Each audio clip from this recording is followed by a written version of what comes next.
pikiran-pikiran besar pada narasumber sore hari ini. Terima kasih. Terima kasih Bang Bursa, Ketua Umum Persaudaraan Alumni HMI dan tuan rumah dan juga sekaligus pengantar dari diskusi kita. Assalamualaikum warahmatullahi wabarakatuh. Kita efisien saja dalam diskusi, tetapi substansinya juga harus tertangkap. Maka tidak perlu lagi saya ulang pengantar diskusi yang sudah disampaikan oleh Bang Bursa tadi. Kita di sini sudah hadir 3 pembicara dan pembahas satu dalam SMS atau dalam undangan kawan-kawan yang disebar menjadi Muslim Abdurrahman.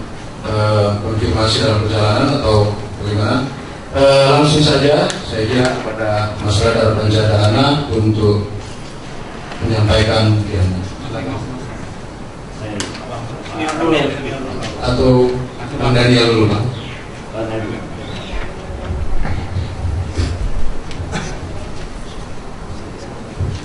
Terima kasih. Saya sebagai kita rumah dan umum ya. Sekarang ini ya ini sebetulnya saya di sini udah beberapa kali lah ya, saya sama teman nikah sampai sekarang lagi ini, dan saya senang teman-teman semua. Topik yang diberikan ke kami bertiga di sini, yaitu bisa diambil sebagai kemana ini bangsa ini sebetulnya mau bergerak. Dan tentu saja ini topik yang terlalu besar lah untuk kepala kami yang terlalu kecil seperti ini. Tentu saja ini terlalu besar karena nggak mampu juga ngomong kemana arah mau ditempuh, dan apalagi menyusun satu roadmap. Sebetulnya itu nggak kuat, tapi barang yang besar itu kan juga bisa dilihat dari sisi kecilnya. Dan karena itu apa yang saya ingin sampaikan ini juga sebetulnya sisi kecil dari sesuatu yang begitu besar itu, yaitu bagaimana melihat yang perkembangan, tentu saja perkembangan politik, kebudayaan juga ada di dalamnya, dan bagaimana mengatur itu seperti yang dipahami oleh generasi-generasi tertentu di dalam sejarah Indonesia ini. Itu saya mulai di sini dengan sebetulnya artinya paham mengenai Indonesia Raya ini sebetulnya bukan semata-mata lahir pada tahun 45. Ini sebetulnya sudah lahir atau sudah dipahami kira-kira pada tahun 30-an, dan juga bukan semata-mata oleh kaum non-O di luar yang notabene bergerak secara progresif dan secara revolusioner atau apa seperti itu, tapi pahaminya ini juga berkembang di dalam semi parlemen lah, yaitu di dalam Volksraad. Dan dalam Volksraad itu kira-kira ada tiga pendekarnya itu, yaitu Muhammad Tamrin, Soeharto, dan ini dari apa namanya universitas di Manado itu, Samratulangi. Ini sebenarnya tiga pendekar Volksraad yang sudah tahun-tahun 30-an sudah mengatakan bahwa paham Indonesia Raya itu sebenarnya harus dilihat dan dicapai, dan semuanya itu memang akhirnya berhubung pada secara monumental dan juga dari segi kesenian dan musik, yaitu ketika warga kumpul sempat menulis lagu Indonesia Raya itu. Dan sayangnya sebetulnya yang selalu dilakukan itu hanya bait pertama dari tiga bait lagu Indonesia Raya itu. Tapi itu refrainnya di sini saya kutip di sini, yaitu bangunlah jiwanya, bangunlah badannya untuk Indonesia Raya. pada baik yang kedua itu sadarlah hatinya, sadarlah budinya untuk Indonesia Raya. Begitu juga untuk baik ketiga refrainnya itu majulah negerinya, majulah panggungnya untuk Indonesia Raya. Nah, akan paham Indonesia Raya ini kan luar biasa masuk ke dalam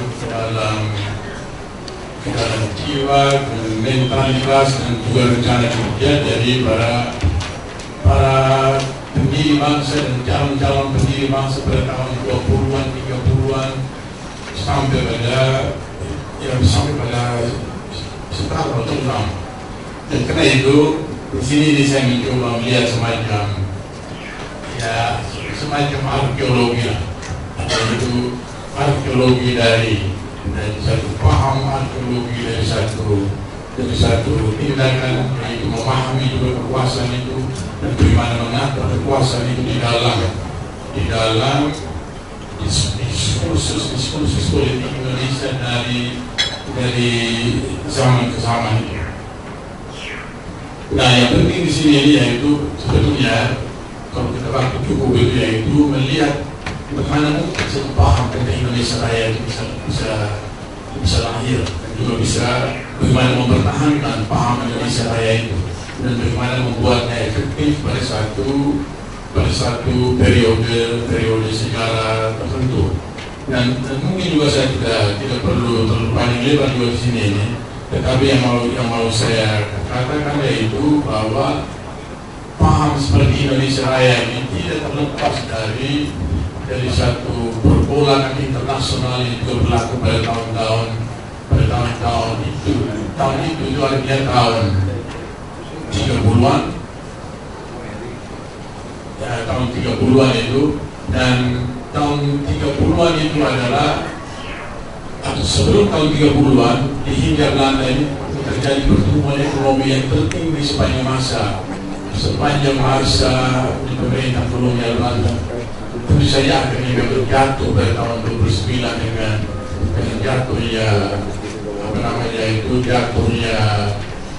stock market di New York yang juga berlanjut sampai ke sini, dan justru Indonesia Raya ini hidup pada saat yang Indonesia kehidupannya atau Hindia Belanda lah menurun ke tingkat paling dasar.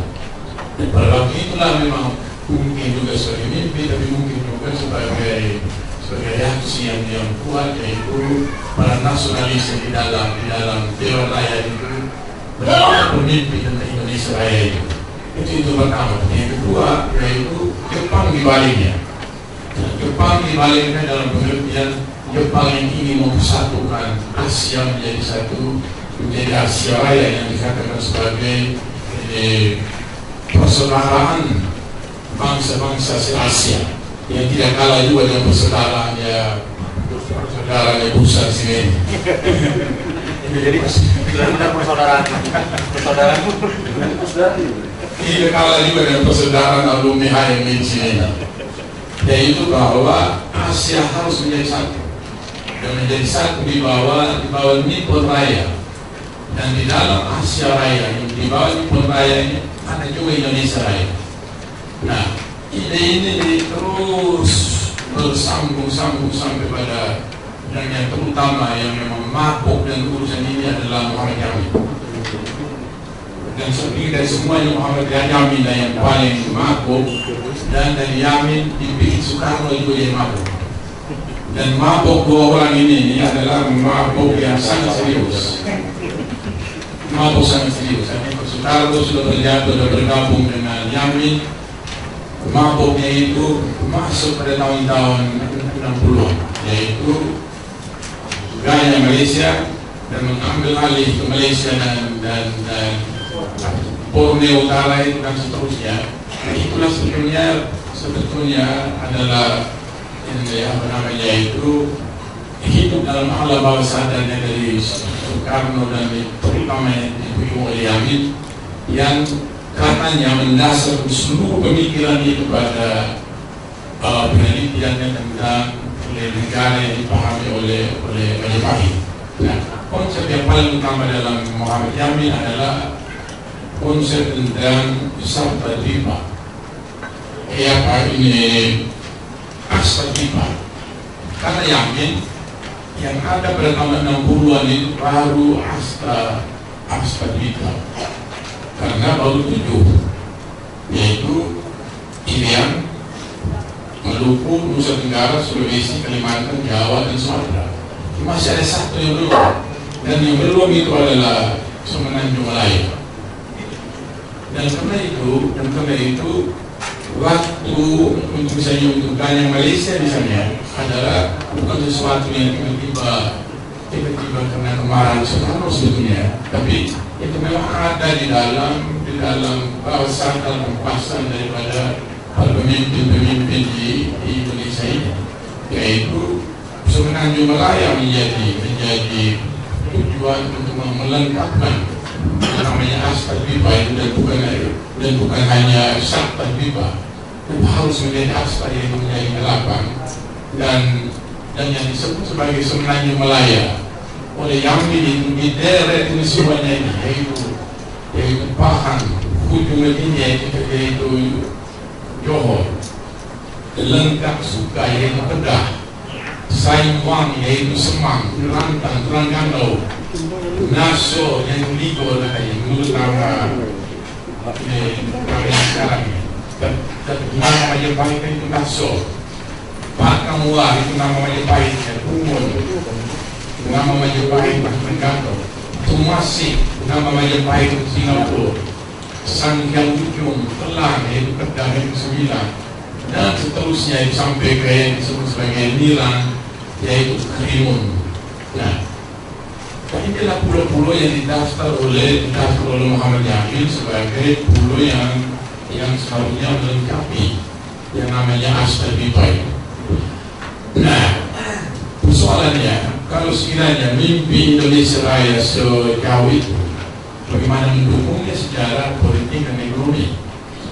Secara politik hanya mungkin oleh satu sistem otoriter yang keras kuat, dan secara militer harus didukung oleh angkatan militer yang memang hebat, dan kebetulan dua-duanya ada pada tahun 60-an, yaitu dari segi kepemimpinan internasional misalnya ada dari Bung Karno, dari segi kepemimpinan intelektual akademik itu yang dimimpi-mimpikan oleh Muhammad Yamin.